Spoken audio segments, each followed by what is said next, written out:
যে অরুণোদয় নতুন করে দেওয়া হইতো আইনারা কাগজ জমা দেন এই অনুমান আগে যারা পুরানা ফাইটু তারা ৩৫-৩৫ জনের ভিতরে ১০-১২ জনে দিচ্ছে আর মানুষের দিচ্ছে না আমরা অরুণোদয় কাটিয়ে যাবো বেই একটা কথাই কইছে অরুণোদয় কাটিয়ে যাবো কাগজ জমা দিন না সেটা লেগে নাকি ওহনা কতদি মানুষ আয়ে যে আমার বগুলো অরুণোদয় আমার ডাকাটিয়া গেছে কিন্তু আমার আফসোস লাগে আমার খারাপ লাগে এলেরে আমি কি কইয়া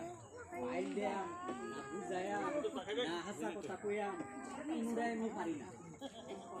কারণ এলেটা হিনু কেটে এসে কাগজ জমা দিচ্ছে না কাগজ যদি কেউ জমা না দিচ্ছে এটা কর্মার ক্ষমতা আমরা হইছে না